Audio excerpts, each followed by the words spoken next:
Welcome back to our channel Rare Coins Hub. In today's video we are going to explore something really interesting and exciting. Stay with us and don't forget to like and subscribe. Let's get started. In 1967, a coin was minted in the United States that, while once just another small denomination of currency, would later become a coveted piece of American history and numismatic fascination, the 1967 one-dime coin.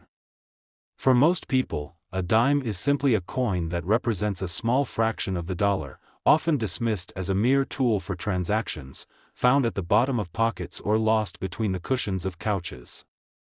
But as we dig deeper into the story of this 1967 dime, we uncover a narrative filled with historical significance, design intricacies, and surprising value, proving that even the most humble coins can have stories that extend far beyond their original purpose. To understand the significance of the 1967 dime, we first need to examine the broader context of U.S. coinage.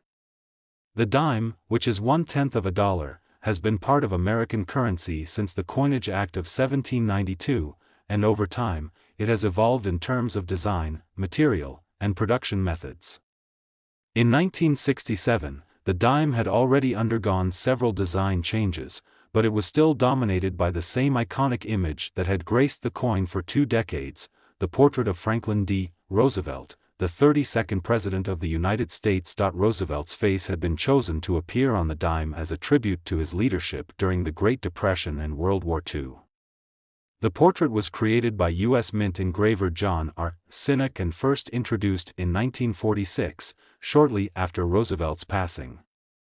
Sinek's design became an enduring part of American coinage, and by 1967, the image of Roosevelt had become synonymous with both American currency and the nation's strength during turbulent times. On the obverse of the 1967 dime, Roosevelt's profile faces left, with the words "Liberty" inscribed above his head and the year of minting, 1967, placed just below.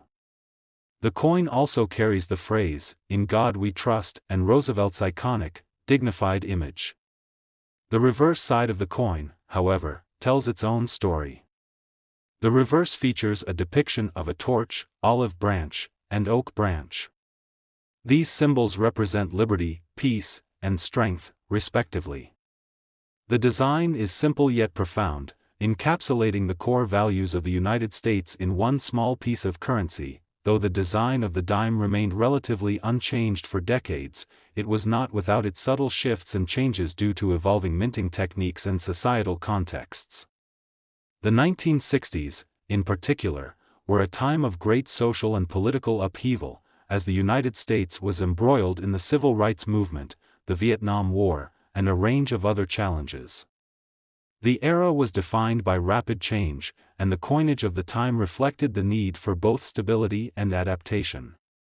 The 1967 dime was produced during this period of transformation, making it an important relic of its time. In terms of minting, the United States Mint was responsible for producing the 1967 dimes at various locations. The main mints that produced coins during this period were the Philadelphia Mint, the Denver Mint, and the San Francisco Mint.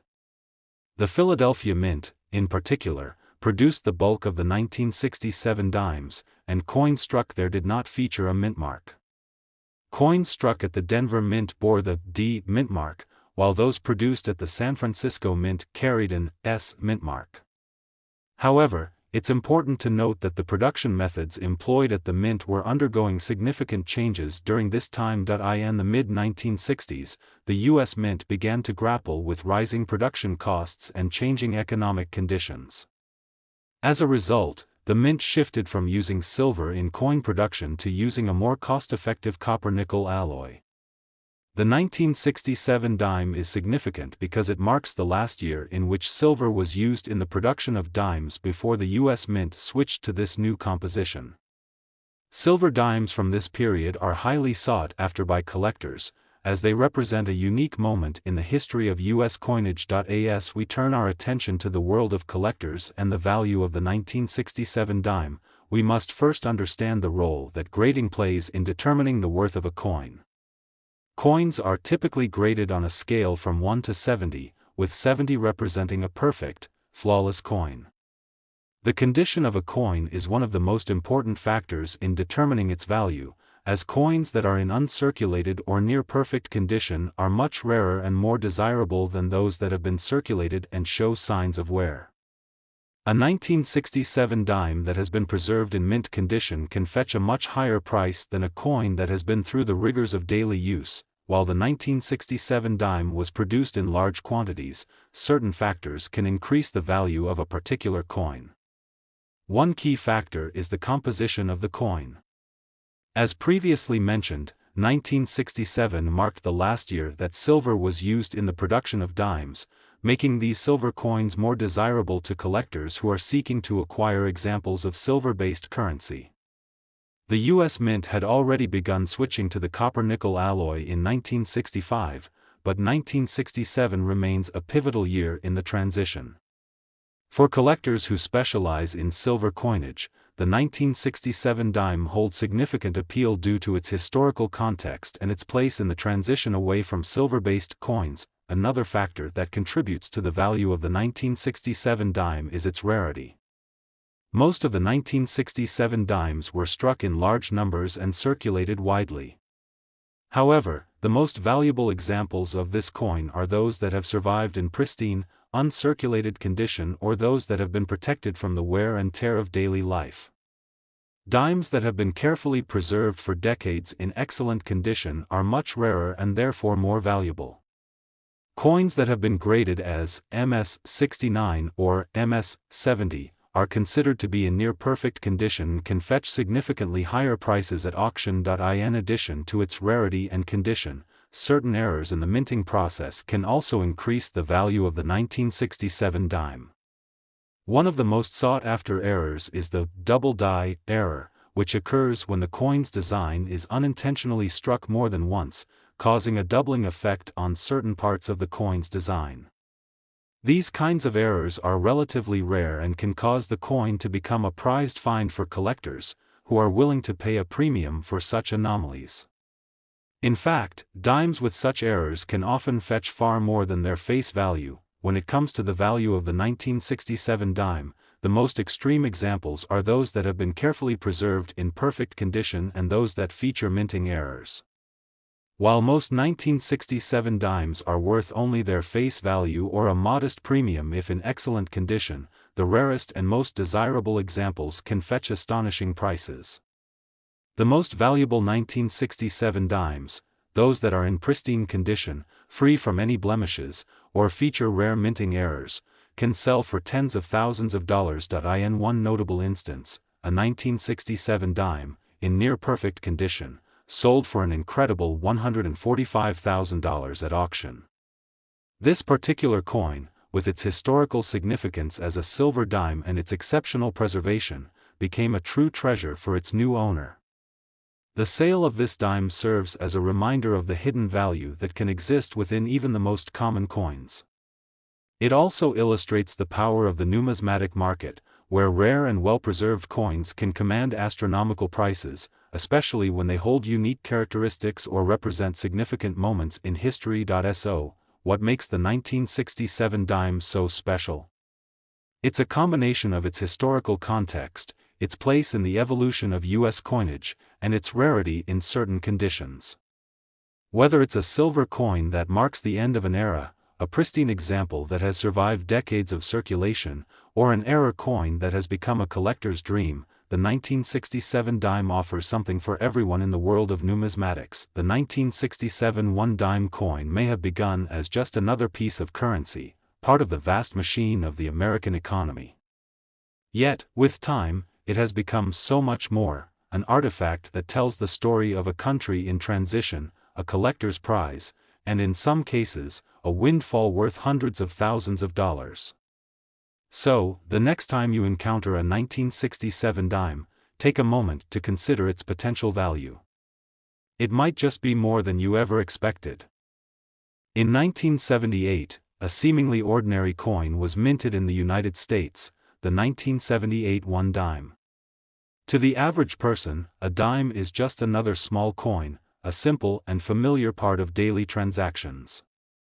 However, as we dive deeper into the history of this particular coin, we uncover a fascinating story of design, craftsmanship, historical context, and the surprising value that a coin like this can achieve. The 1978 1 dime may appear unremarkable at first glance, but for those who understand the intricacies of numismatics, it is a reminder of how even the most common coins can hold hidden value. To truly appreciate the significance of the 1978 dime, we must first understand the broader context of U.S. coinage at the time.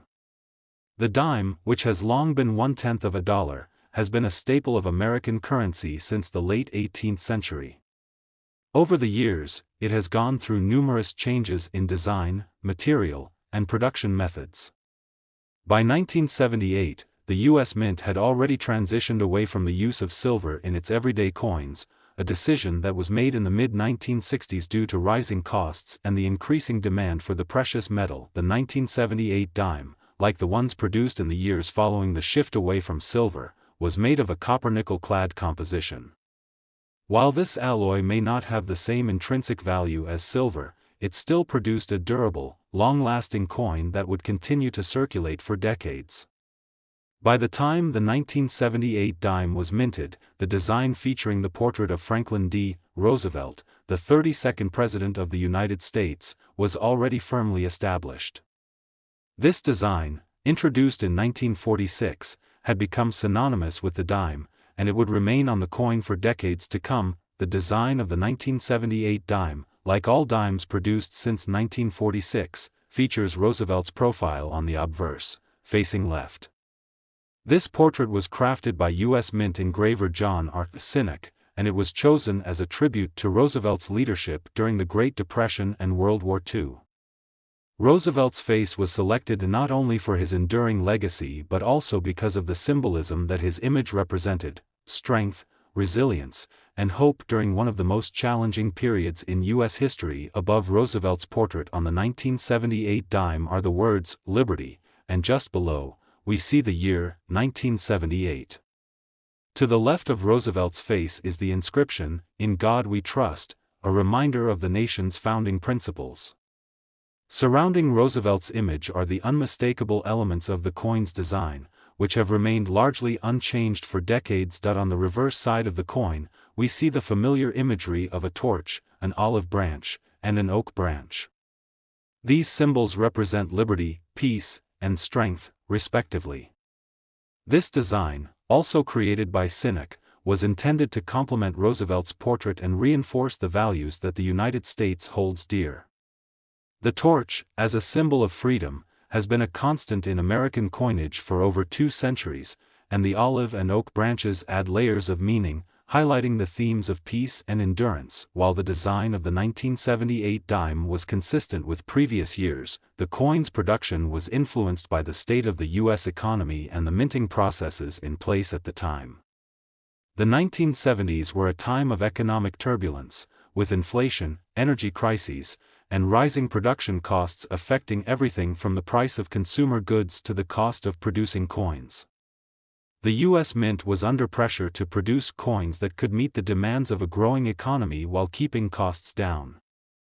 As a result, the 1978 dimes, like other coins from this period, were struck using a copper-nickel alloy, a cost-effective alternative to the silver coins that had been minted in previous decades. The minting process for the 1978 dime was relatively straightforward, with coins struck at the Philadelphia Mint and the Denver Mint. The Philadelphia Mint produced coins without a mint mark, while those struck at the Denver Mint were marked with a D mint mark.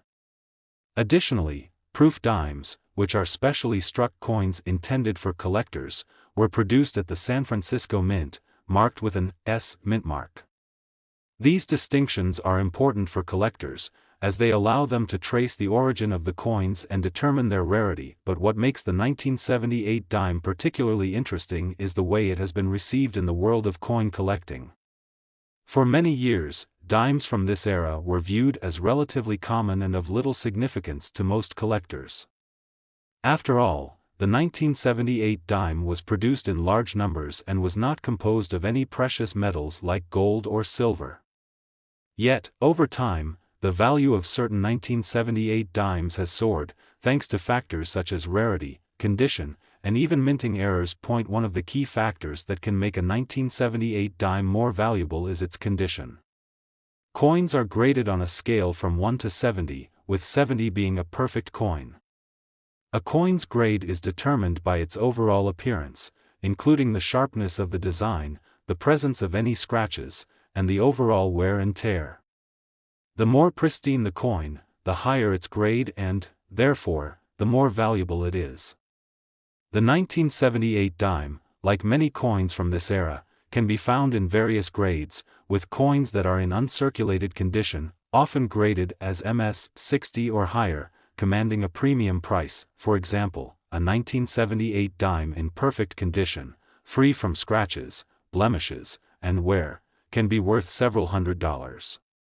Coins that have been graded as MS-69 or MS-70, which are considered to be nearly perfect, can fetch prices well above their face value.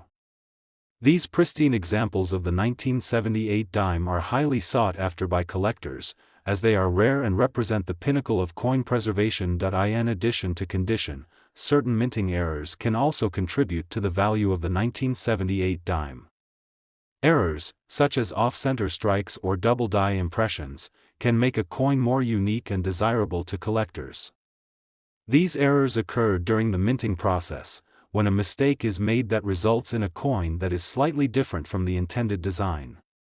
For collectors who specialize in error coins, the 1978 dime offers the potential for finding coins that are truly one-of-a-kind. One such example is the 1978 dime with a notable die crack error.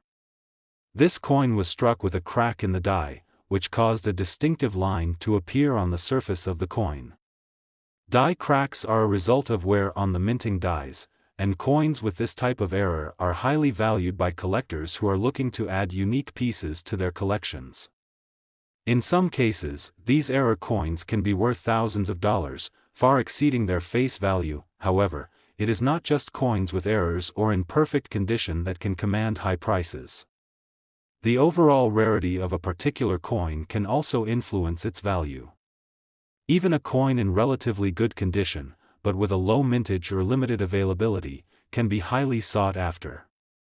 The 1978 dime, with its distinctive design and historical context, is considered by some collectors to be a relatively rare and valuable coin, especially in certain grades. The value of the 1978 dime can also be influenced by trends in the numismatic market.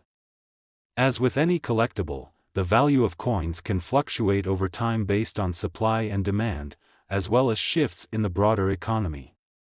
For example, in the late 20th and early 21st centuries, there was a resurgence of interest in coins from the 1970s, driven in part by the growing number of collectors who sought to acquire coins from specific years. The 1978 dime, with its historical significance as part of the post-silver era and its association with the enduring image of Roosevelt, became a desirable coin for those looking to complete their collections. In fact, the most valuable 1978 dimes, those in near-perfect condition or with unique minting errors, have sold for impressive sums at auction. In one notable sale, a 1978 dime, carefully preserved and graded as MS-69, fetched an astounding $128,000. This sale highlights the fact that even a coin from the late 20th century, one that may seem insignificant at first glance, can become a valuable collector's item if it possesses the right combination of rarity, condition, and historical context. The $128,000 sale of this particular 1978 dime is a testament to the unpredictable nature of the numismatic market and the way in which seemingly ordinary coins can skyrocket in value. It also serves as a reminder of how the world of coin collecting can reveal hidden treasures that might otherwise be overlooked by the casual observer. For those who have a 1978 dime in their collection, or for those who are simply curious about the potential value of this coin, it's important to remember that its worth is not solely determined by its age or appearance. The 1978 dime, like all coins, has value based on a combination of factors, including its condition, rarity, historical significance, and the unique characteristics it may possess. Whether it's a coin in pristine condition or one with a fascinating minting error, the 1978 dime has proven that even the most ordinary-looking coins can hold extraordinary value. So, the next time you encounter a 1978 dime, take a closer look. It might just be a hidden treasure waiting to be discovered, a coin that could be worth far more than its face value. The story of the 1978 dime is a reminder that in the world of numismatics, even the most unassuming coins can hold incredible potential. Whether you're a seasoned collector or a casual observer, the 1978 dime offers a glimpse into the fascinating world of coin collecting, where history, art, and value converge. In 1985, a coin was minted in the United States that would go on to captivate collectors and enthusiasts alike, the 1985 $quarter coin. To the average person, a quarter might seem like just another part of their daily transactions, small, functional, and inconspicuous. But when you delve into the history and intricacies of this particular coin, you'll realize that it holds far more than just face value. From its design and minting process to its place in the historical context of the time, the 1985 quarter tells a story of American coinage, art, and ultimately, remarkable value in the world of numismatics. Before we dive into the specifics of the 1985 quarter, let's set the stage by looking at the broader context of U.S. coinage in the mid-1980s. The quarter, as a denomination, had a long and storied history. The quarter had first been introduced in 1796, and over the years, it had undergone various design changes and adjustments, reflecting shifts in the country's history, its economy, and its values. By the mid-1980s, the quarter was a coin that most Americans were familiar with, but it had experienced a long period of design stability since 1932. This stability was largely due to the fact that in 1932, the U.S. Mint had adopted the iconic design of George Washington for the quarter. This design, which was the result of a national competition to determine the best way to honor the first President of the United States, was created by sculptor John Flanagan. His design, featuring a bust of Washington on the obverse side of the coin, would remain the face of the quarter for decades, including in 1985. The obverse of the 1985 quarter features George Washington's right-facing profile. Around the edge of the coin is the inscription, Liberty, and at the top is the phrase, In God We Trust. Beneath Washington's profile is the year of minting, 1985. The design itself is both dignified and timeless, reflecting Washington's legacy as the first president and the father of the nation. His portrayal on the quarter became one of the most enduring symbols of American coinage, and it resonated deeply with citizens, reminding them of the nation's founding principles. On the reverse side of the 1985 quarter, the design features an eagle perched on a bundle of arrows with an olive branch in its talons. The eagle is a symbol of strength and freedom, and this particular depiction was designed by artist John Mercanti in 1932. The reverse side of the quarter also carries the words, United States of America, e pluribus unum, and quarter dollar. The imagery on the reverse has been iconic for generations, symbolizing the nation's unity and resilience. This enduring design had been in use since 1932 and continued to grace the quarter well into the 1980s. However, in 1985, the quarter was not just another coin with a familiar design. The mid-1980s marked a time of change and transition in the United States, both politically and economically.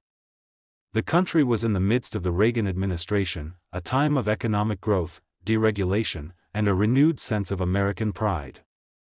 At the same time, the U.S. Mint was facing challenges with the rising cost of metals and changes in public demand for coinage. Though the design of the quarter remained stable, the context in which it was produced was anything but static. The minting process for the 1985 quarter was a complex operation, with the U.S. Mint producing the coins in large quantities to meet the needs of the nation's growing economy. The coins were struck at the Philadelphia Mint and the Denver Mint, with the Philadelphia Mint coins not featuring a mint mark and those struck in Denver carrying a D mint mark.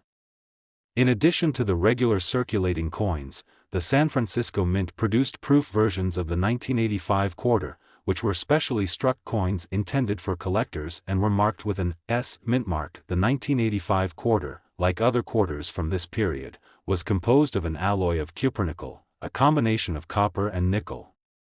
This alloy was chosen in the mid-20th century as a more cost-effective alternative to silver, which had previously been used in the minting of quarters. By the time of the 1985 release, the switch to cupronickel was well established, and the material itself had become the standard for most U.S. coins. While cupronickel is not as valuable as silver, it is durable and capable of withstanding years of circulation, which is one reason why the 1985 quarter remains so ubiquitous today. Now, let's fast forward a few decades, because this is where the story of the 1985 quarter truly becomes interesting. For many years after its release, the 1985 quarter was simply one of many coins that circulated through the economy. It was not considered particularly rare or valuable. After all, millions of 1985 quarters were minted and distributed throughout the country. Most of these coins went through the usual process of circulation, passing through wallets, vending machines, and tip jars before being spent or forgotten. However, as time went on, certain factors began to elevate the value of these coins in the world of collectors. One of the main reasons the 1985 quarter stands out is due to its high quality and the relative rarity of uncirculated coins from this era. While millions of 1985 quarters were produced, many of them were subjected to wear and tear as they passed through daily transactions. Coins that were carefully preserved, however, became much rarer and far more valuable. Over the years, collectors began to take notice of these coins, particularly those that were in excellent condition. A coin that had survived nearly 4 decades in pristine, uncirculated condition was a rare find, and collectors were eager to add such examples to their collections. Grading plays a crucial role in determining the value of a coin, and the 1985 quarter is no exception. Coins are graded on a scale from 1 to 70, with 70 being a perfect coin. A quarter in uncirculated condition, typically graded as MS 60 or higher, can fetch a premium price compared to a coin that has been circulated and shows signs of wear. In particular, quarters that are graded as MS 69 or MS 70, meaning they are near perfect or perfect, are highly prized by collectors and can command significant amounts of money. The 1985 quarter is also appealing to collectors due to the rarity of proof versions from the San Francisco Mint. These proof coins are specially struck using higher quality dies and a slower minting process, resulting in coins that have a mirror-like finish and sharper details than regular circulation coins. Proof coins from the 1980s, including the 1985 quarter, are highly sought after by collectors, especially those that have been preserved in pristine condition. Proof coins are generally produced in smaller quantities, making them rarer and more valuable than their circulation counterparts. In addition to condition and rarity, certain minting errors can also boost the value of a coin. Errors that occur during the minting process, such as double strikes, off-center strikes, or die cracks, can make a coin more unique and desirable to collectors. These errors, while not common, do occasionally occur, and coins with these types of imperfections can be worth far more than their face value. For the 1985 quarter, the most valuable error coins are those that feature double dies or other distinctive mistakes made during the striking process. These coins are considered anomalies and are highly prized in the world of numismatics. In the case of the 1985 quarter, the most valuable examples have been those that have achieved near-perfect grades, especially those graded MS 69 or MS 70. These coins, often preserved in airtight holders or specially sealed cases, have maintained their pristine condition for decades. One example of such a coin, a 1985 quarter graded MS 69, recently sold at auction for an astounding $133,000. This sale is a testament to the fact that even coins from the mid-1980s, which might have seemed relatively commonplace when they were first minted, can grow in value as time goes on, especially when they are well preserved or possess rare characteristics. So, what makes the 1985 quarter so valuable? While it may not be made of precious metals like gold or silver, its value lies in its rarity, condition, and the historical context that it represents. The 1985 quarter is a coin that reflects a specific moment in U.S. history, during a time of economic growth and political change. It also serves as a reminder of how even the most ordinary coins can hold hidden value when they are carefully preserved and graded by experts. For collectors, the 1985 quarter represents more than just a piece of currency. It is a tangible link to the past, a symbol of American history, and a potential treasure that could be worth far more than its face value. The story of the 1985 quarter is a reminder of how the world of coin collecting can uncover extraordinary finds in the most unexpected places. Whether you're a seasoned collector or someone who has just begun to explore the world of numismatics, the 1985 quarter offers a fascinating glimpse into the complexity and beauty of U.S. coinage, and it shows how a seemingly simple coin can carry with it great value and historical significance. In 2001, the U.S. Mint introduced a new series of quarter-dollar coins that would captivate coin collectors and enthusiasts for years to come. The 2001 quarter, while seemingly ordinary at first glance, holds a unique place in the history of American coinage. This coin was not just another quarter, it was part of a series that marked an important moment in the evolution of U.S. currency, celebrating the rich history of the United States and its diverse states. But what makes the 2001 quarter particularly fascinating is its legacy, its design, the nuances that collectors appreciate, and the impressive value it can fetch today. Let's take a deep dive into the world of the 2001 quarter-dollar coin, where we'll explore its historical context, the creative design process behind it, and the collector's market that has made it a sought-after piece of numismatic history. The year 2001 marked an exciting time in American coinage, as it was the beginning of the United States Mint's 50 State Quarters program. Launched in 1999, this program sought to honor each of the 50 states with a commemorative quarter featuring a unique design representing the state's history, culture, or natural beauty. This was the first time in U.S. history that the Mint had produced quarters with designs specific to individual states, and it was met with immense enthusiasm. The series would span 10 years, with 5 states honored each year, and it quickly became one of the most successful coin programs in the history of the U.S. Mint. The 2001 quarter, in particular, was the third year of the 50 State Quarters program, and it included the quarters for Virginia, New York, North Carolina, Rhode Island, and Vermont. These 5 states, each with a rich historical legacy, were immortalized on the reverse of the quarter, adding a layer of local pride and significance to a coin that had previously carried the same design since 1932. The 2001 quarters were not just about monetary value, they represented a deeper connection to the diverse history and culture of the states they depicted. But before we explore the specific designs of these quarters, it's important to understand the broader context of coinage in the United States. By 2001, the nation had undergone tremendous changes, from the end of the Cold War to the rise of the digital age. The economy had fluctuated, and the landscape of American culture had evolved in ways that were reflected in the nation's coinage. While the basic designs of U.S. coins remained largely unchanged for decades, the launch of the 50 State Quarters program was a way for the U.S. Mint to connect with Americans on a more personal level by showcasing the individuality of each state.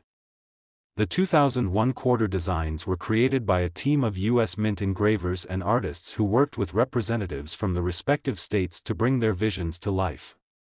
Each design would be featured on the reverse side of the quarter, while the obverse, or front side, retained the classic image of George Washington's profile, which had been used on the quarter since 1932. The obverse of the 2001 quarter, like those from earlier years, features Washington's left-facing bust, with the inscriptions, Liberty, and, In God We Trust, above, and the year of minting, 2001, below. These familiar elements provided continuity and tradition, even as the designs on the reverse began to vary significantly. The reverse side of the 2001 quarters was where the magic happened, as each state's unique design took center stage. The first coin of the year, released in January 2001, was the quarter for Virginia, which celebrated the founding of the Jamestown colony in 1607. The design featured the image of the 3 ships that brought English settlers to the colony, along with the inscription, Jamestown 1607 to 2007, marking the 400th anniversary of this historic event.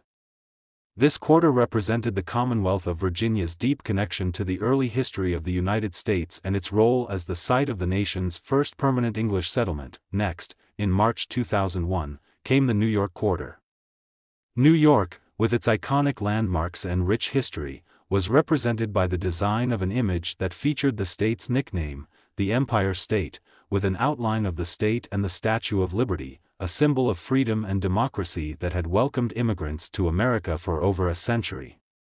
This design captured the spirit of New York's contributions to the nation, from its role in the American Revolution to its status as a cultural and economic powerhouse. The third quarter of 2001, released in May, honored North Carolina.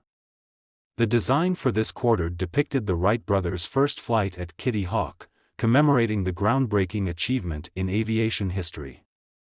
The image of the plane in flight, with the words, "First Flight," inscribed above, perfectly captured North Carolina's significant place in the development of modern technology and its contributions to global innovation. Rhode Island's quarter followed in July 2001, featuring the design of a sailboat on Narragansett Bay.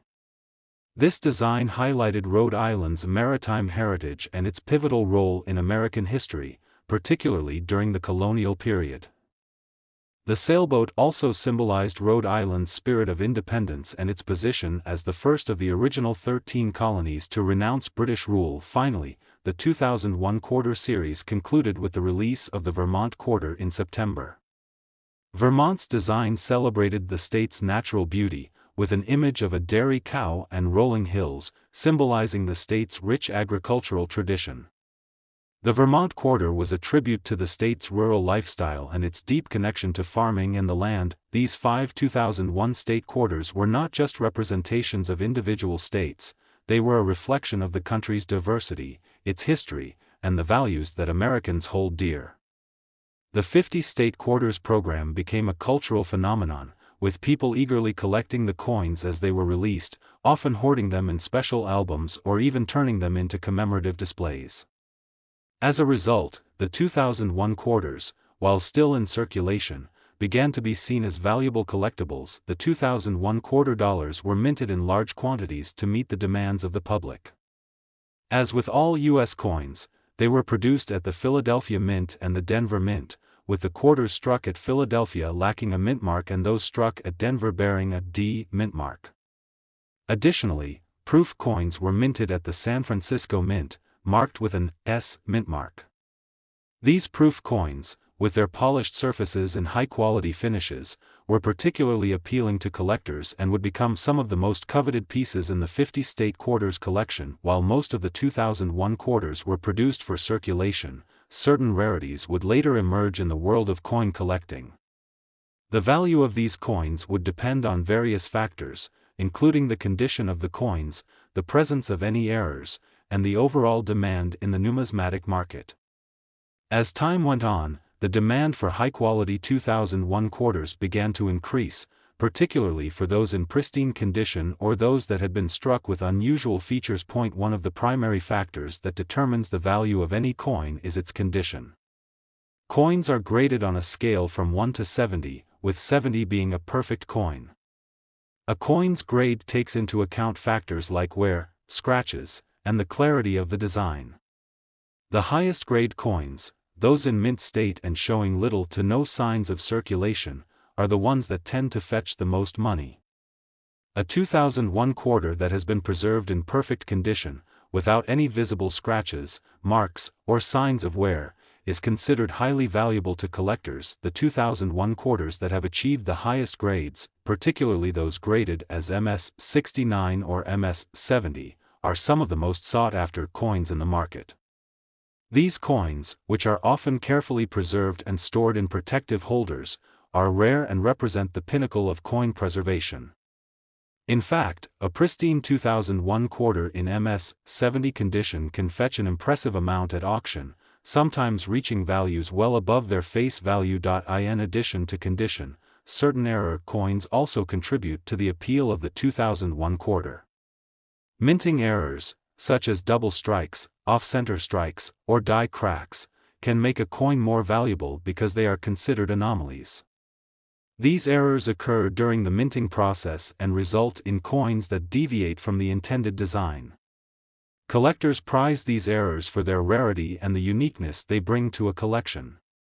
Some 2001 quarters have been found with small but significant minting errors, and these coins can be worth thousands of dollars more than their non-error counterparts, but the 2001 quarter's true allure lies not only in its design and rarity but also in the nostalgic value it holds for many Americans.